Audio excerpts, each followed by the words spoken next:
नमस्कार, आप देख रहे हैं अपने उत्तराखंड में हूं आपके साथ संदीप तिवारी। उत्तराखंड के सीएम पुष्कर सिंह धामी ने रामपुर तिराहा कांड पर कहा कि ये कांड बहुत ही दुर्भाग्यपूर्ण था। हम इस घटना के दोषियों की सजा के लिए संकल्प लेते हैं। अब कानूनी प्रक्रिया आगे बढ़ी है। आपको बता दें कि दोषियों को सजा मिली है। उत्तराखंड आंदोलन में जिन लोगों ने बलिदान दिया है, उनके संघर्ष को आज न्याय व्यवस्था ने भी उचित ठहराया है।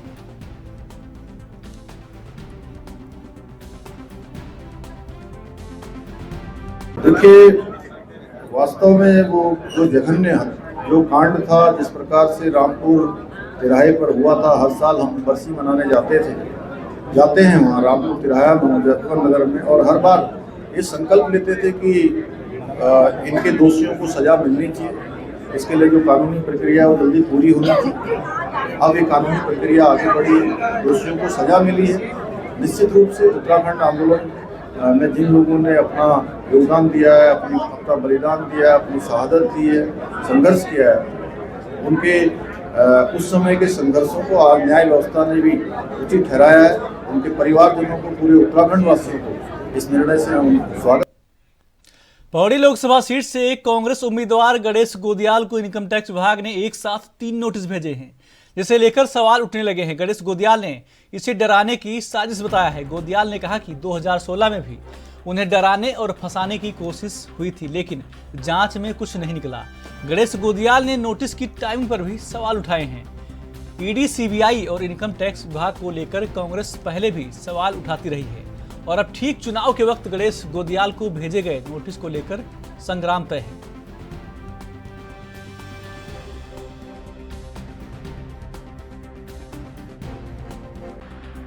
भारतीय जनता पार्टी पौड़ी में गढ़वाल लोकसभा क्षेत्र में जब आसन्न हार को सामने देख रही है, तो उसके बाद उन्होंने मुझे तमाम जो केंद्र की एजेंसियां हैं उसमें उलझाने का काम किया, जिसके तहत मुझे कल के दिनांक यानी कि 19 मार्च के दिन समन्स प्राप्त हुए हैं। मुझे, मेरी पत्नी को और फर्म को 3 समन्स प्राप्त हुए हैं, जिसमें मुझे 22 तारीख को हाजिर रहने के लिए कहा गया है।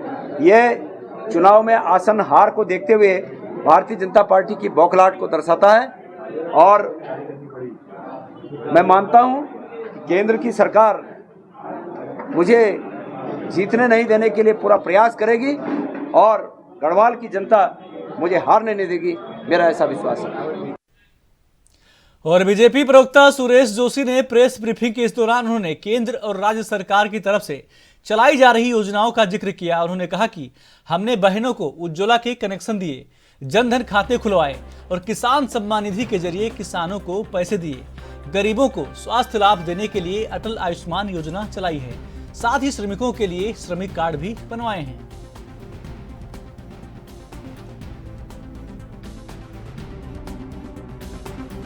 देखिए, जन कल्याणकारी योजनाएं अनेकों हैं। जैसे अगर मैं जन कल्याणकारी योजनाओं की मोटी मोटी बात बताऊं, हमने बहनों को उज्ज्वला के कनेक्शन दिए। हमने जो है कि हर बहन के, हर भाई के जनधन खाते खुलवाए। हमने जो है कि उसके अतिरिक्त अगर हम लोग जाते हैं तो किसानों को किसान सम्मान निधि के रूप में पैसा दिया। उसी तरह आज भी कोविड काल से लेके आज तक, जहां कोविड की वैक्सीन तो फ्री में लगाई और उसके बाद आज तक भी हर परिवार को राशन दे रहे हैं।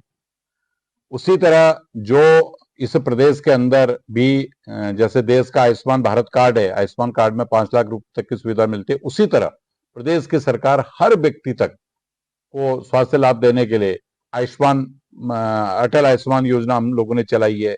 वो योजना हमारी इस प्रदेश में अंतर चलती है। जो हमारे मजदूर भाई हैं, श्रमिक भाई हैं, उन सभी के लिए हमने जो उनके कार्ड बना रखे हैं, उनकी शादी ब्याह जो बहनों के होते हैं उसमें 50,000 की सुविधा मिलती है। वहां पर किसी के साथ कोई घटना दुर्घटना हो जाती है, उसका 2 लाख रुपए मिलता है। उनके बच्चों को पढ़ाने के लिए पैसा मिलता है। वो लोग जो काम करते हैं श्रमिक, उनके लिए सारे जो उनको औजार चाहिए, इस तरह की उनको व्यवस्थाएं मिलती हैं। गौरा देवी कन्याधन जो बहुत पहले से रुका हुआ था, वो सारा 2017 के बाद के जिनके भी गौरा धन कन्या के स्कीम के थे, वो सारा पैसा हम लोगों ने दिया है। वीरचंद गढ़वाली की जो स्कीमें हैं, उन पे जो है कि बजटीय प्रोविजन हम लोगों ने बढ़ाया है। खादी ग्रामोद्योग बोर्ड की जो योजना है, उसमें सेंट्रल से जो पैसा तो आ ही आ रहा है, लेकिन प्रदेश ने उसमें अपनी वो चीजें बढ़ाई हैं। ऐसी मतलब अनेकों योजनाएं जिसको हम लोग अभी वेबसाइट में डालेंगे, तो उन सारी जन कल्याणकारी योजनाओं के साथ साथ डेवलपमेंट, देखो जो डेवलपमेंट के इश्यूज हैं, आपने देखा होगा कि पहली बार प्रदेश में इस मात्रा में पैसा आ रहा है। आप सिंचाई विभाग को देखिए, आप हॉर्टिकल्चर विभाग को देखिए, आप पीडब्ल्यूडी विभाग को देखिए, आप स्वास्थ्य विभाग को देखिए, कोई विभाग ऐसा नहीं है जिसमें भारत सरकार मदद नहीं कर रही है और स्टेट गवर्नमेंट भी अपना उसमें शेयरिंग कर रही है। तो ये सारे विकास कार्य और ये सारी जो जन कल्याणकारी योजनाएं, उन सबको लेकर के हम जन जन तक जाएंगे और जा भी रहे। लोकसभा चुनाव को देखते हुए देहरादून के एसएसपी अजय सिंह ने मादक पदार्थों की तस्करी और अवैध धन की रोकथाम के लिए चेकिंग अभियान चलाने के निर्देश दिए। इसी क्रम में चेकिंग के दौरान 31 लाख की 104 ग्राम अवैध स्मैक के साथ 2 लोगों को गिरफ्तार किया गया है। एसपी देहात लोकजीत सिंह ने बताया कि पूछताछ में दोनों अभियुक्तों ने बताया कि वो जल्दी पैसा कमाने के लालच में अवैध मादक पदार्थों की तस्करी करते हैं।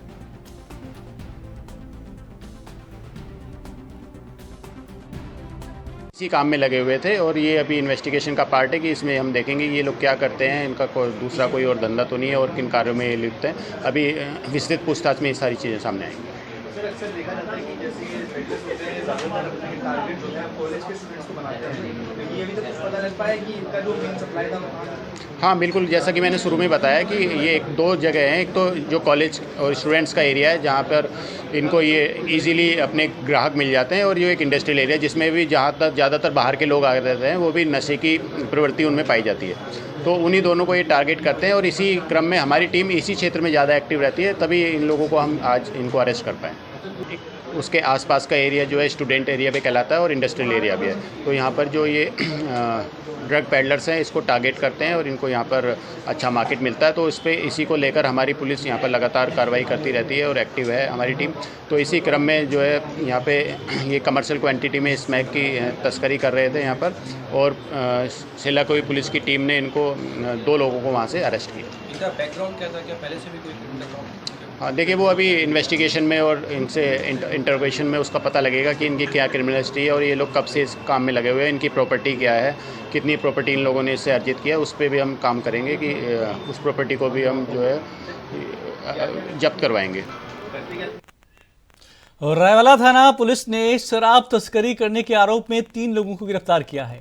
इनके पास से पुलिस ने 35 पेटी देसी और 16 पेटी अंग्रेजी शराब बरामद की है। पुलिस ने आरोपियों के खिलाफ मुकदमा दर्ज कर लिया है। आरोपी जिस कार से शराब की तस्करी कर रहे थे, पुलिस ने उस कार को भी कब्जे में लेकर सीज कर दिया है। पुलिस को यह सफलता चेकिंग के दौरान मिली है।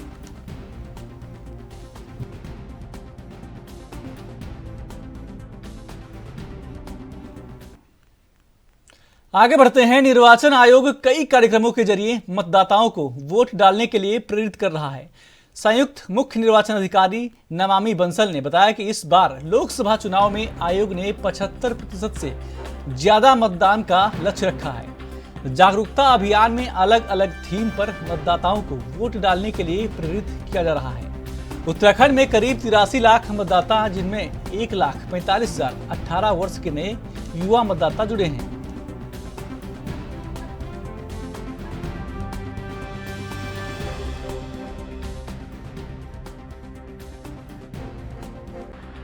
हम आप सभी के समक्ष थीम बेस्ड एक विषय लाए हैं। तो जैसा कि हमने पहली प्रेस ब्रीफिंग में भी बताया था कि कुछ विशेष जो हमारी थीम्स हैं और विषय हैं, उन पर भी समय समय पर हम आप लोगों को ब्रीफ करते रहेंगे।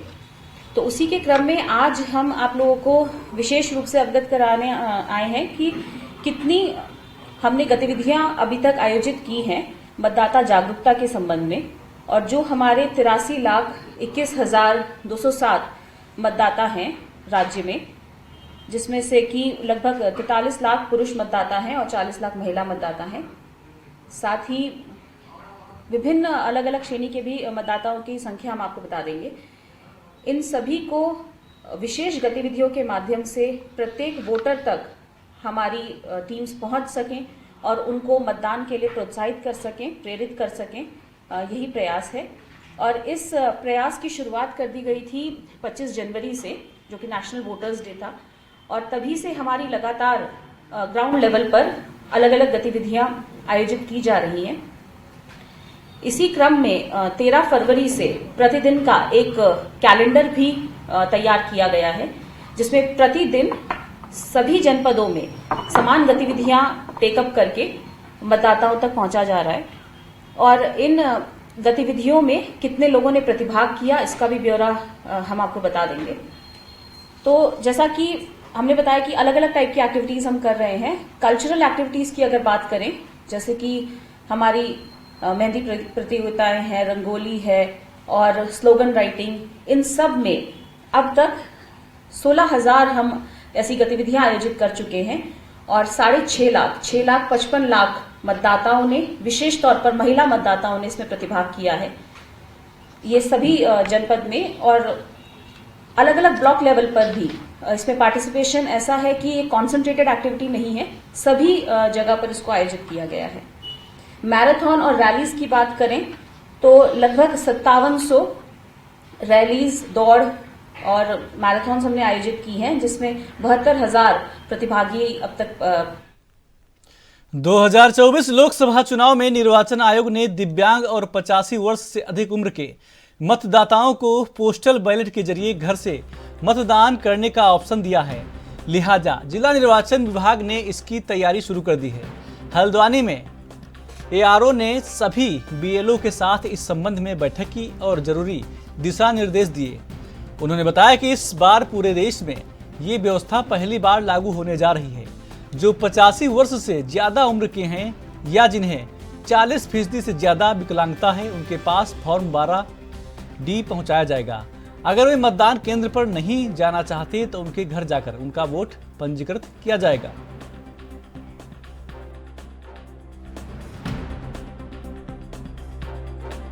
देखिए, निर्वाचन आयोग ने जो दिव्यांग मतदाता हैं और जो 85 वर्ष से अधिक आयु के मतदाता हैं, ऐसे मतदाता जो पोलिंग बूथ पर आने में असमर्थ हैं, उनको वोटर लिस्ट में हमने आइडेंटिफाई भी किया है। बीएलओस को ये इसलिए बुलाया गया था कि उनके लिए एक स्पेशल व्यवस्था की गई है ऐसे मतदाताओं को अपना मत का उपयोग करने के लिए, मताधिकार का प्रयोग करने के लिए, कि वो पोस्टल बैलेट के माध्यम से मत दे सकते हैं। तो बीएलओस को प्री प्रिंटेड उनको फॉर्म 12D दिए जा रहे हैं, जिस पर उन मतदाताओं को आवेदन करना है और ये काम हमें 4 से 5 दिन में उनको वितरित करके खत्म करना है। और साथ ही ऐसे मतदाताओं से जो अक्षम हैं बूथ पे आने वाले 85 साल से अधिक और दिव्यांग मतदाता, उनसे आवेदन लेके उनको पोस्टल बैलेट जारी करना है। तो इसी प्रक्रिया के संबंध में आज हल्द्वानी विधानसभा के जो हमारे बूथ लेवल अधिकारी हैं, उनको यहाँ पर ट्रेनिंग के लिए भी बुलाया गया था। खबरें और भी हैं, छोटा सा ब्रेक।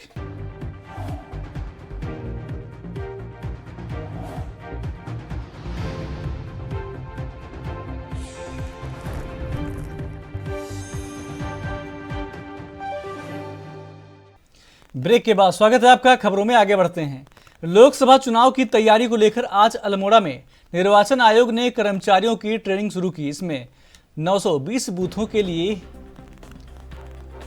प्रिजाइडिंग अफसरों की प्रशिक्षण दिया गया। आपको बता दें कि जिला निर्वाचन अधिकारी विनीत तोमर ने बताया कि अधिक से अधिक मतदान के लिए लोगों को जागरूक किया जा रहा है। साथ ही चुनाव कर्मियों के प्रशिक्षण की शुरुआत हो गई है।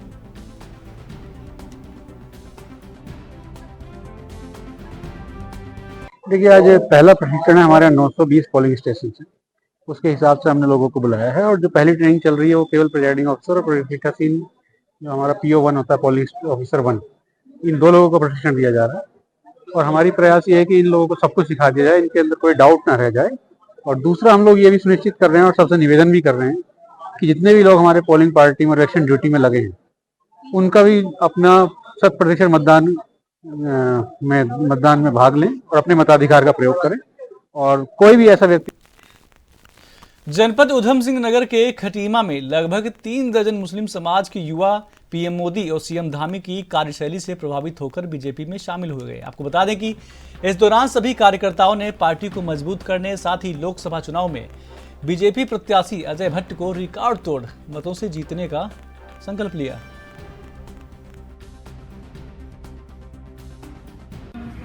माननीय पुष्कर सिंह धामी जो प्रदेश के यशस्वी मुख्यमंत्री हैं, उनके दिशा निर्देशानुसार हम लोग काम कर रहे हैं। और लगातार पिछले 2 वर्षों से जो काम का नतीजा है, माननीय मुख्यमंत्री जी द्वारा प्रदेश स्तर पे जो विकास की गंगा बहाई गई है, उससे प्रभावित होकर के ही हमारे इस क्षेत्र के तमाम जनता भारतीय जनता पार्टी से जुड़ रही है। ये उसी का परिणाम है। और हमारा ये लक्ष्य है कि जैसे मोदी जी पूरे देश से कांग्रेस मुक्त का नारा देते हैं, हमने ये नारे को दृढ़ रूप से निश्चित रूप से इसको पूरा करने का प्रयास कर रहे हैं और खटीमा से हम कांग्रेस मुक्त करने की पूरी कोशिश करेंगे। इसमें हमारे साथ अल्पसंख्यक मोर्चे के तमाम लोग जुड़ रहे हैं और ये हमारी एक सफलता की एक शुरुआत है। और आगे आगे आप देखेंगे कि खटीमा का जन जन भारतीय जनता पार्टी से जुड़ेगा। लोकसभा चुनाव की तैयारी विधिवत रूप से जारी है और लगातार जनसंपर्क किया जा रहा है बूथ लेवल पे, पन्ना प्रमुख लेवल पे। हर तरीके से पार्टी अपने जो भी दिशा निर्देश ऊपर से प्राप्त हो रहा है उस पर काम कर रही है और इसका परिणाम आप देखेंगे कि लगभग हम कम से कम 5 लाख वोटों से इस लोकसभा को जीतने का प्रयत्न करेंगे। लोकसभा चुनाव को लेकर अल्मोड़ा पुलिस अलर्ट मोड में लगातार चेकिंग अभियान चला रही है। इसी को लेकर आज अल्मोड़ा पुलिस को बड़ी कामयाबी मिली। आपको बता दें कि पुलिस को 15.40 ग्राम स्मैक बरामद की है। आपको वहीं बता दें कि पुलिस ने 2 युवाओं को गिरफ्तार भी किया है। जानकारी में स्मैक की कीमत 4.5 लाख से अधिक बताई जा रही है।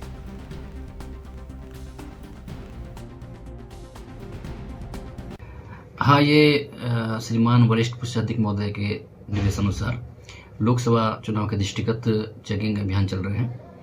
इसी के तहत कल रात्रि को एसएजे कैंपस के पास पुलिस द्वारा चेकिंग के दौरान 2 युवकों को पकड़ा गया, जिनके पास से 15 ग्राम से अधिक स्मैक बरामद की गई है, जिसकी कीमत लगभग 4 लाख से ऊपर की है और उनको गिरफ्तार करके आवश्यक कार्रवाई।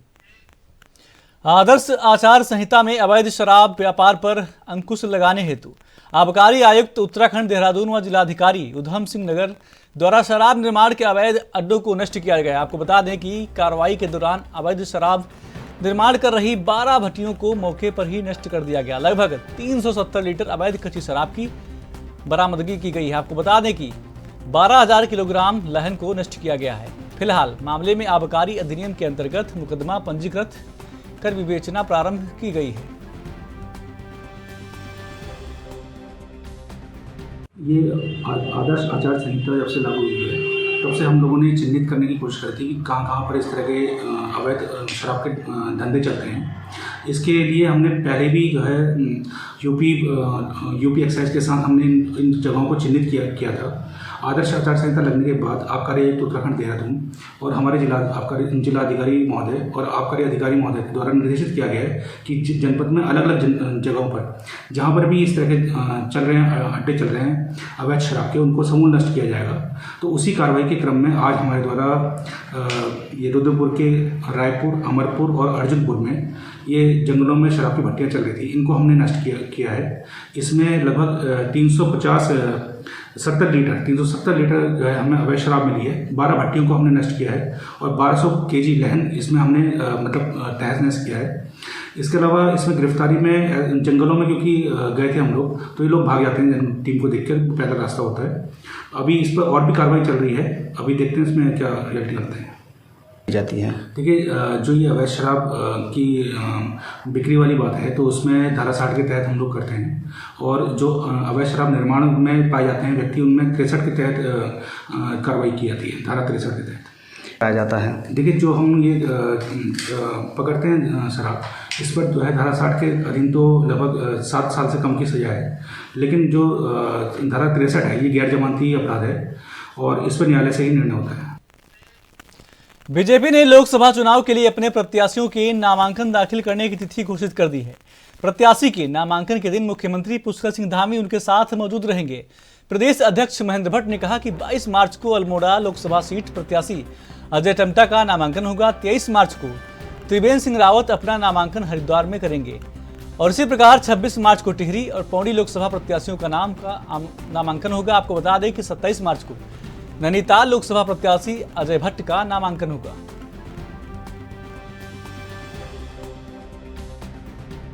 22 तारीख को अल्मोड़ा से हमारा नामांकन प्रारंभ होगा। 22 तारीख को ही हरिद्वार के अंदर हमारे प्रदेश के पूर्व मुख्यमंत्री त्रिवेंद्र सिंह रावत जी हमारे प्रत्याशी हैं, उनका डिजिटल नामांकन ऑनलाइन नामांकन करने वाले हैं। 23 तारीख को फिर हरिद्वार में कार्यकर्ताओं समूह के साथ नामांकन की दूसरी प्रति वो अपना नामांकन करेंगे। इसी प्रकार 26 तारीख को टिहरी और गढ़वाल लोकसभा का नामांकन होगा और 27 को नैनीताल लोकसभा का नामांकन होगा, जिसमें हमारे प्रदेश के मुख्यमंत्री रहेंगे, मेरा स्वयं रहना होगा। और देहरादून के मुख्य विकास अधिकारी झरना कमठान की अध्यक्षता में हर महीने जनपद स्तरीय समिति की बैठक की जाती है। इस दौरान कार्यों की प्रगति की समीक्षा की जाती है। झरना कमठान ने बताया कि अब ये बैठक 19 मार्च को रखी गई है। जिन प्रकरणों पर कार्रवाई नहीं हुई उनको लेकर अधिकारियों को चेतावनी दी जाएगी और ये प्रयास किया जाएगा कि सभी कार्य 31 मार्च तक पूरे कर लिए जाएं।